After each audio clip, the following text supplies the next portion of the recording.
It's a basic thought in backpacking. A lighter pack will allow you to go further and faster. If that's the case, why are AT hikers carrying a brick with them this year? It's because that's just not any brick. That is the yellow emergency hiking brick, also fondly called Brickie. I actually saw the brick in person this year at Trail Days, and I'll let the hiker that was carrying him at the time tell you what it is. The AT 2024 hiking class, this is our item that some madman chose to be our item to carry all the way from Springer Mountain in Georgia all the way to the summit of Mount Katahdin up in Maine. And it just gets passed from person to person. It has its own little backpack with a logbook in it for everyone that carries it. My good friend Harmonica here carried it himself. Like, how many miles did you do? Like 300? 25. Carried it for 25 miles from boots off, yeah. And it has had an awesome experience here getting carried around Trail Days. But before Trail Days, when I first heard of this phenomenon happening, I was like, if I passed this brick and I didn't realize the amount of people that were going to help carry it all the way to Katahdin, I would have been like, there's no way I'm adding more weight to my pack, adding more challenge to my day, just for the fun of it. So the people that did carry it in the beginning had to have awesome senses of humor and just be down for anything. And also, I was kind of thinking, whoever started this and just assumed people would be willing to make their hike harder just to go along with a joke, they kind of had to have a lot of nerve, right? Well, it turns out I was completely wrong about the origin story. I got to talk to the brick's creator, Rifle, about a week and a half ago. The truth may surprise you. Rifle, thank you for talking to me today. Yeah, Ranger, pleasure to be here. First, where did you get the idea for the brick? It came to me last year. I was day hiking with a buddy. He was hiking the Appalachian Trail. And since I live here in Georgia, I was like, I'll go meet you at Blood Mountain, do a day hike. And I came out and I did what everyone does when they see their friend on trail. Can I bring you something? And he's like, bring me a pizza and a Dr. Pepper. So I brought in that and I was like, hey, when I got there, I got you everything you asked for. And he's like, oh, did you bring the bricks? And I knew he was joking and I thought it was funny. And I was just like, you know what? If I ever hike the trail next year, it was an idea at the time. I want to make something called the emergency hiking brick for all your emergency brick hiking needs. And it was just a joke. And I was just like, I want to make it seem like it's something you need, like a road flare or something useless like that. I never intended the brick to hike any miles. The brick was supposed to be at Neil's Gap and people were supposed to find it in a hiker box and just laugh at the idea. So I made the brick, I painted it yellow in my backyard, and then I drove all the way to Neil's Gap and I got their blessing to put it in a hiker box.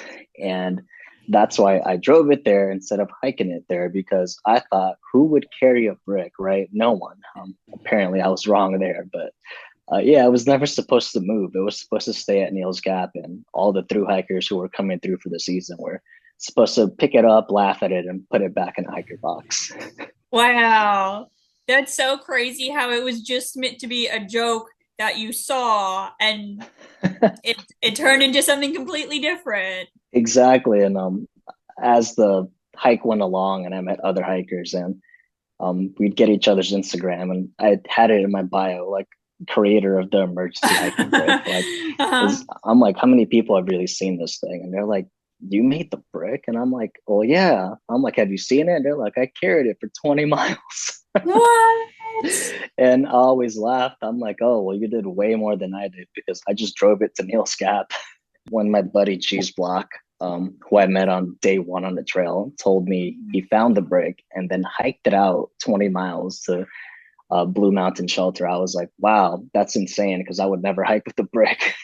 And Man.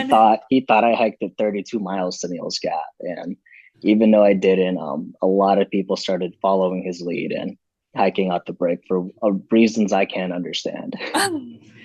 That is so funny. What do you think should happen to the brick once it reaches Katahdin? I've talked to some friends about that. Like, would I ever carry the brick if it ever caught me on trail? Thankfully, the brick didn't catch me They didn't come close, but um, I told my friend Leon, he keeps up with a bunch of hikers and he always knows where the brick's at. He's like, if we could get it back to Nice. you, back down to Georgia, would you hike it from Neal's Gap to Springer Mountain so it can complete the whole through hike?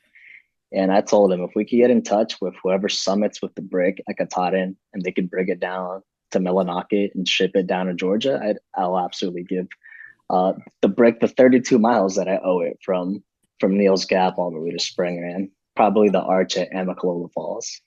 Aw, that would be awesome. Whoever carries the brick up to Katahdin, that's going to be such a moment for them. We always talked about it. We wonder who's gonna bring it up because it got 1,000 miles in, it got out of Harper's, it got over Killington, Moose Lock, it got into the Whites, and last I heard it was into or passing the Bigelows before the 100-mile wilderness. So whoever carries that up, I hope to keep up with the whole story, and they're willing to work with helping Brickie, as everyone calls it, to finish the whole trail. Yeah, for real. Well, that is so cool how that a joke turned into like a teamwork project just to do something so silly and so funny. Right. And I mean, if anything, like that encompasses hikers, it's the brick. We're all doing this ridiculous thing that doesn't make sense to the rest of society. And we get a little beat up along the way and have some fun times and have some cool stories along with the whole journey and doing a through hike. And I mean, that's Brickie. Brickie's encompass that for all of us and just that spirit and camaraderie of the trail and the good times that come with it. Yeah, like I made the thing, the brick, but in honesty, what Brickie is now, all the cool stories, every shelter it's been to, every lookout, all the selfies and trail challenges, a half-gallon challenge, the 4-stage challenge, all that stuff. That's not me, guys. That's every hiker who carried that brick day after day, mile after mile, rainy days, sunny days, up one mountain over the other. That's everyone who pitched into bringing Brickie and making it what Brickie is today. So well said. Thank you for talking to me today. Have a good one.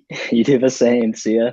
Since that conversation, Brickie has reached Katahdin on September 13th, 2024, I believe, judging by when the pictures were posted on Facebook. I heard that the brick is going to be transported down to where Rifle lives in Georgia, and he'll take him from Neal's Gap, where the brick started, accidentally, all the way south to Springer Mountain, the official start of the AT, so it can be said that the brick thru-hiked the trail. But the question is, what after that? Some people think it should be put in the AT museum. Some people think they'll try to get it going on the PCT and the CDT so the brick can triple crown. Some people think Rifle should decide. Something I wonder about is, in years to come, are people going to want to do something similar? And if so, how can we define the one object that's going to be taken up? Because I feel like if, let's say you're in Georgia and someone asked you to carry something, and then the next town someone asked you to carry something else, you're going to be like, no, I already lent my efforts. And just the more relay batons, as we could call them, the more objects that are being passed along, the less likely people are going to want to be a part of it. You know what I mean? But maybe that might be the fun of it too, not knowing how far something's going to get. It's estimated about 100 hikers carried Brickie over his time on the AT this year. My favorite part is I feel like this is something that could only happen on the AT.